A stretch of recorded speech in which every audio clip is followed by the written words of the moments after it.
예, 안녕하세요. 매일 말씀 묵상, 매일 성경을 하나님의 말씀을 읽으며 살아갈 수 있는 축복된 인생입니다. 오늘 2월 25일 읽을 말씀은 출애굽기 8장, 그리고 욥기 25, 26장, 누가복음 11장, 고린도전서 12장의 말씀입니다. 이 말씀을 통해서 우리가 깨달을 수 있는 그 하나님의 은혜는 무엇인가? 바로 기도라는 것입니다.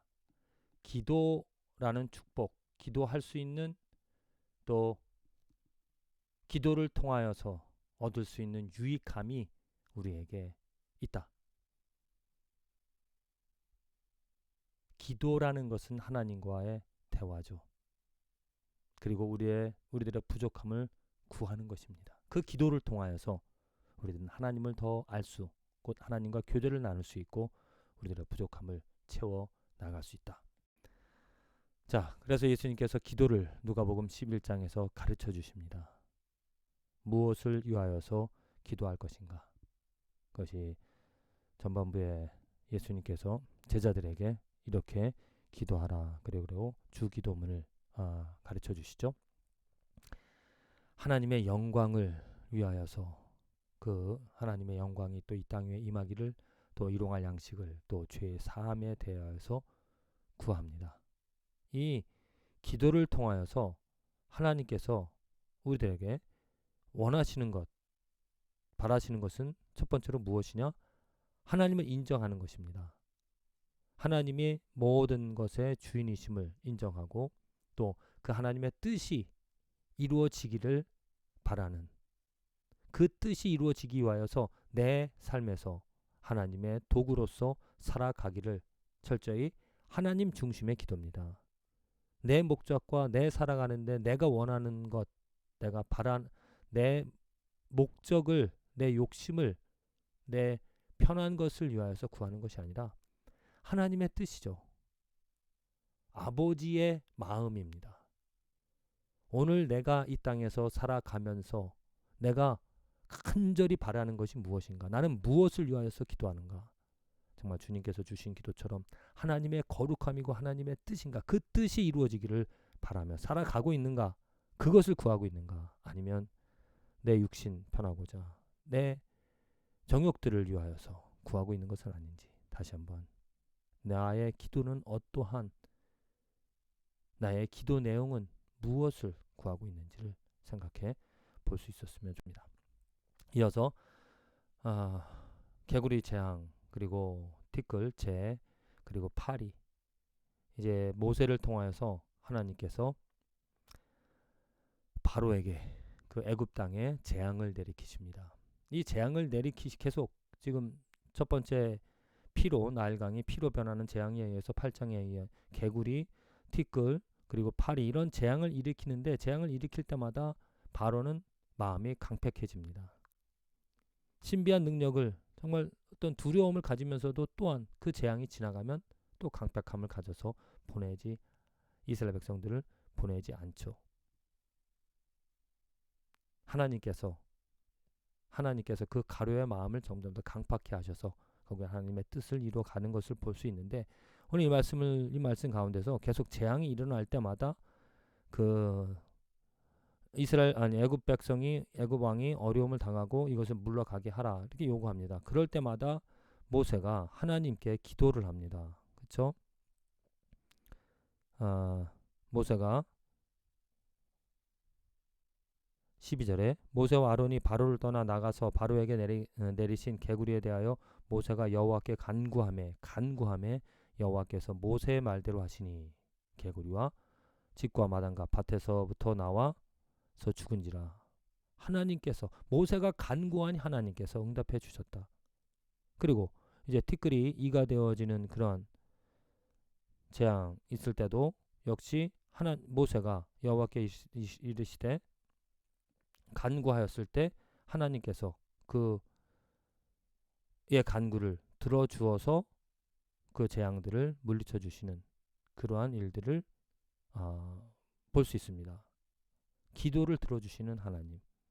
간구하시는 우리들의 소원을, 백성들의, 특별히 모세의 그 소원을 들어주시는 그 하나님을 볼 수 있다는 것이요. 30절에 모세가 바로를 떠나 여호와께 간구하니 여호와께서 모세의 말대로 하시니 그 파리떼가 바로와 그의 신하와 그의 백성에게서 떠나니 하나도 남지 아니하였더라.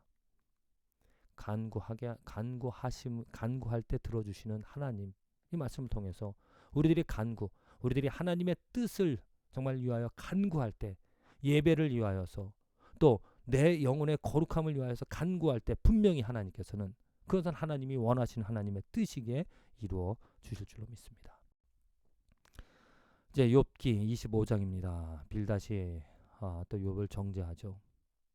하나님 앞에 4절에 하나님 앞에서 사람이 어찌 의롭다 하며 여자에게서 난 자가 어찌 깨끗하랴. 모든 인간은 죄인이다. 더럽다. 라고 말하고 있습니다. 정의를 한다는 것이죠.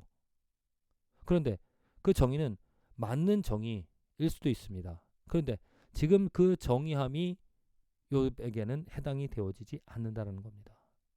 그래서 욥은 답답함으로 그들에게 호소를 합니다. 그래, 나도 알고 있다. 그것이 사실이라는 것. 그런데 그 하나님에 대한, 하나님이 하시는 일에 대한, 행하는 일들에 대한 것을 우리들이 어찌 그것을 다 헤아릴 수 있느냐. 꼭 그렇게 단편적으로 하나님은 이러한 분이다라고 정의를 하는 것은 어렵다. 하나님의 뜻을 다 헤아릴 수 없다. 내가 지금 당하는 어려움, 왜 하나님께서 의로운 나에게 이러한 고통을, 이러한 화를 주시는지 이해할 수 없다. 이러한 심정으로, 답답한 마음으로 계속해서 욥은 답을 하고 있습니다. 분명히 하나님께서 살아계셔서 그 인생들을 주관하여 주시는데 악인에게는 화를, 의인에게는 의를 주시는 하나님이라는 것을 어떻게 보면 교과서적으로 알고 있습니다. 그런데 욥이 자기 삶에 지금 하나님께서 행하시는 일들은 의롭게 행한 일에 대한 하나님께서 화를 주시는 것에 대해서 용납할 수 없다. 왜 그러시는지 나는 알 수 없다. 이 답답한 마음을 갖고 있는데 지금 욥의 친구들은 아니다. 너의 문제다.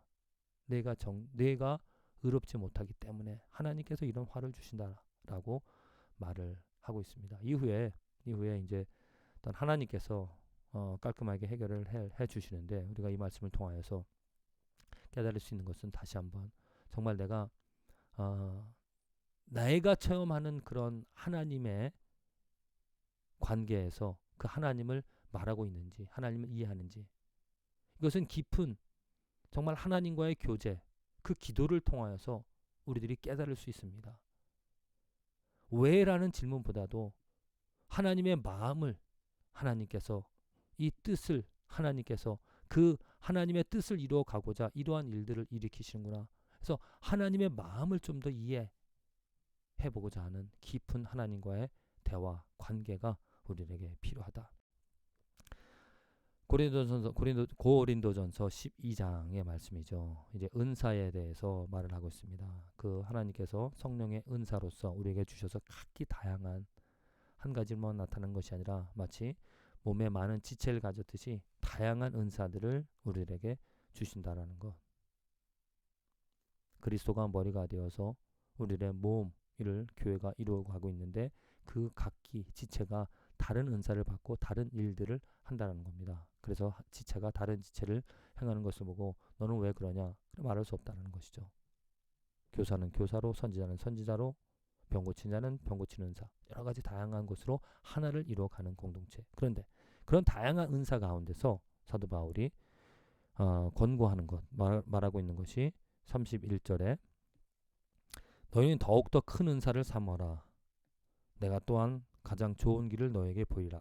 다양한 은사를 말하면서 큰 은사를 사모하라라고 말하고 있습니다. 그리고 13장의 다음 장에 사랑에 대해서 이야기하고 있죠. 바로 이겁니다. 우리들이 간절히 구하는 것. 많은 사람들이 어찌 보면 다양한 은사를 구하고 있을런지 모릅니다. 하지만 그 다양한 은사보다 더 큰 은사, 중요한 은사를 보면 사랑이죠. 그 몸은 사랑으로 이루어진 사랑의 목적입니다. 그래서 사랑하는 일에 한 마음 한 뜻을 가지고 사랑이 무엇인지를 이해하고 그 사랑의 은사를 받아서 사랑하면서 각기 다양한 또 소소한 그러한 일들을 자기가 맡은 책임들을 자기가 맡은 은사들을 해 나가는 것이 우리에게 필요하다.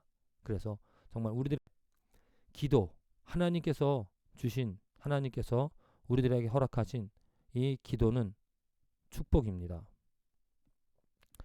그런데 무엇을 위하여서 내가 기도할 것인가?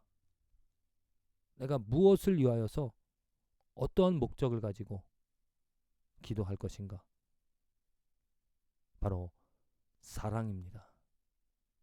사랑을 먼저 우리들이 아는 것. 하나님의 사랑을 알고 그 사랑을 실천해 나가. 사랑을 실천하기 위해서 내가 오늘 무엇을 행할 것인가? 하나님의 마음을 이해하지 못하면, 하나님의 깊은 그 사랑을 이해하지 못하면 내가 오늘 행하는 것이 헛될 수가 있다는 거죠. 부디 기도를 통하여서 하나님과 교제를 통하여서 하나님의 마음, 하나님의 크심을, 하나님의 사랑을 깨달아 사랑을 더 깊이 알아감으로 오늘 우리 삶에서 그 사랑이 드러날 수 있는, 열매 맺을 수 있는 축복된 삶이 되어지기를 간절히 기도드립니다.